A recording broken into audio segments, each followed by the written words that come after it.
앞서 두 영상을 통해 홍조와 주사 피부염이 생기는 원인과 종류, 홍조를 케어하기 위해서 제가 어떻게 관리하고 있는지 저의 생활 습관을 같이 말씀드렸었는데요. 이번에는 본격적으로 주사 피부염을 치료하기 위해서 병원에서는 어떤 방법을 하고 있는지 알려드리겠습니다.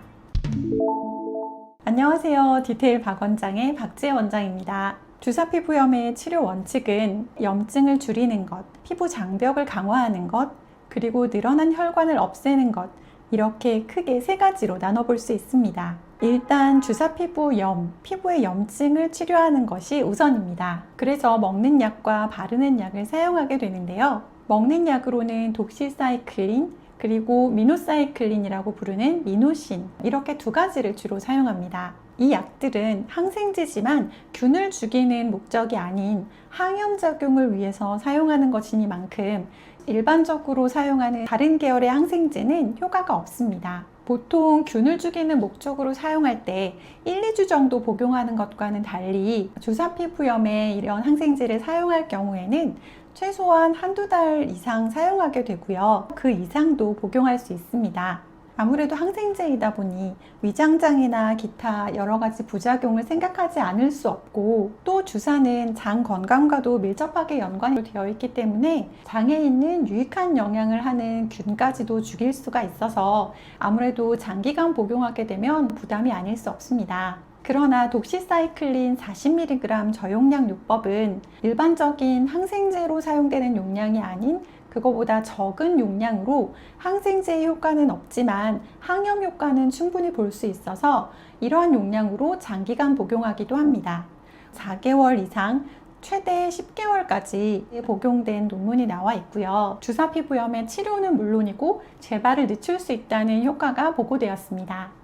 염증이 너무 심하거나 급하게 염증을 줄여야 하는 경우를 제외하고는 스테로이드는 사용하지 않는 것이 원칙입니다. 왜냐하면 주사는 대부분 장기간의 치료가 필요하고 스테로이드는 썼을 때만 반짝 좋아졌다가 끊으면 다시 심해지는 경우도 많고, 또 장기간 사용하게 되면 오히려 혈관을 확장시켜서 주사를 더 심하게 만들 수 있기 때문이죠. 항생제 이외에도 민감한 피부로 인해 피부가 가렵거나 붉어지는 경우 이 증상을 완화하기 위해서 항히스타민제를 같이 처방하기도 하고요. 홍조 증상이 두드러진 경우 교감신경의 반응을 억제해서 늘어난 혈관을 수축시키기 위한 방법으로 인데놀 같은 약을 사용하기도 합니다. 또한 홍조가 감정이나 스트레스의 영향을 많이 받거나 폐경기 여성의 호르몬에 의한 홍조의 경우에는 긴장을 이완시키기 위해 엑사프로 같은 SSRI 계열의 항우울제를 같이 처방해서 도움을 받기도 합니다. 바르는 약은 모낭충증이 원인이라면 수란트라나 로젝스겔 같은 약을 사용하게 됩니다. 암수 모낭충이 표면으로 올라오는 밤에 병변부뿐만이 아니라 얼굴 전체에 충분한 양을 하루에 한 번 도포해 주시면 됩니다. 최소한 2개월 정도는 사용해 주시는 것이 좋습니다. 그리고 염증을 억제하기 위한 연고도 사용되는데요. 이런 연고로는 프로토픽이나 엘리델 같은 비스테로이드성 면역 조절제 연고가 있습니다. 이 약들은 초기에는 따갑거나 하는 등의 자극 증상이 있지만 초기에 자극 증상이 있다고 멈추지 마시고 일주일 이상 지속해서 발라주시면 효과를 보실 수 있습니다. 주사 피부염은 피부 장벽이 망가져서 예민해지는 특징이 있었죠.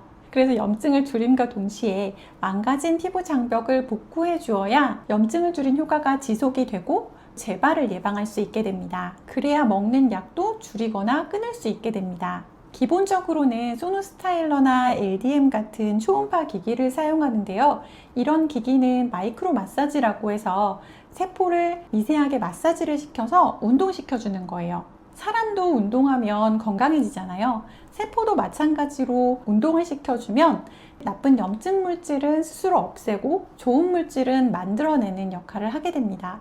그리고 좋은 성분을 밖에서 침투해 주는데도 이러한 기기가 도움이 될 수 있습니다. 만약에 비용을 좀 더 들이더라도 나는 조금 더 빨리 피부 장벽을 복구하고 싶고 주사 피부염을 좀 더 빠르게 치료를 하고 싶다, 시간 절약을 하고 싶다 하는 경우에는 스킨 부스터 치료를 같이 할 수 있습니다. 스킨 부스터를 사용하는 목적은 보습과 재생인데요. 그래서 저는 보통 재생 능력이 뛰어난 리쥬란이나 항염 효과가 뛰어난 엑소존, 그리고 보습을 위한 히알루론산을 주로 사용하고 있습니다. 치료 과정에서 초기에 사용할수록 빨리 좋아지게 할 수 있다는 장점이 있지만, 만약에 피부에 염증이 너무 심한 상태라면 바늘의 자극조차도 주사를 악화시킬 수가 있기 때문에 너무 심한 경우에는 약이나 초음파 기기로 먼저 치료를 해서 피부의 염증이 너무 심한 상황은 피한 다음에 스킨 부스터 치료로 도움을 받을 수 있습니다.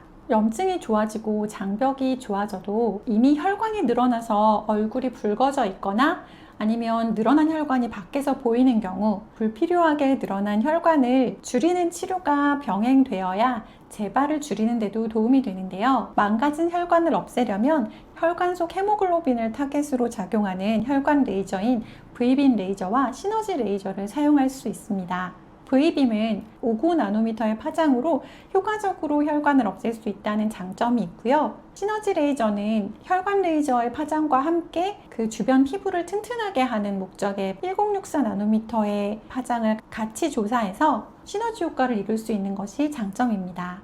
보통 다운타임이나 통증을 걱정하시게 되는데요.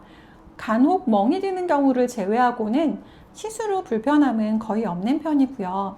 통증은 없지는 않지만 마취연고를 바르게 되면 마취연고의 혈관 수축 작용 때문에 혈관이 숨어버려요.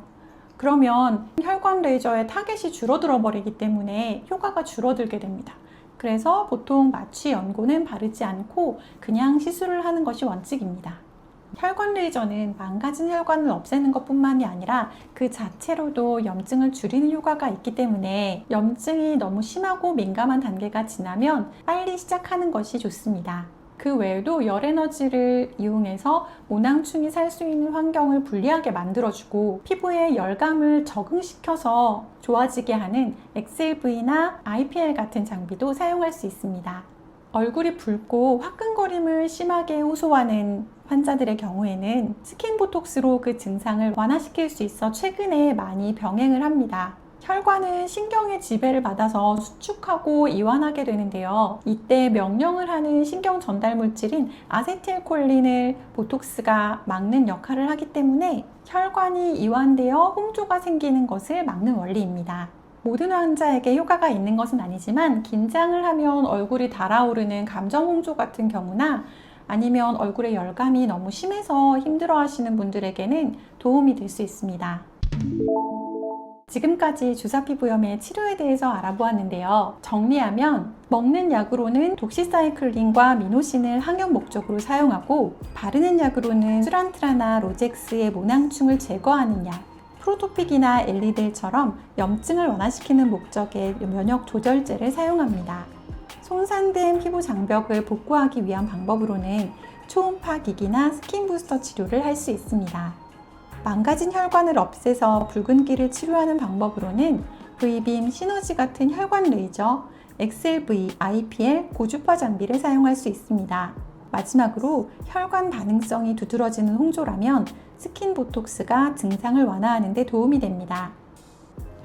이 모든 치료 방법에서 더 기본이 되는 건 이전 영상에서 말씀드린 주사를 악화시키는 요인들을 먼저 없애는 습관을 몸에 배게 하는 것, 평상시에 피부를 보호하는 습관인 거 아시죠?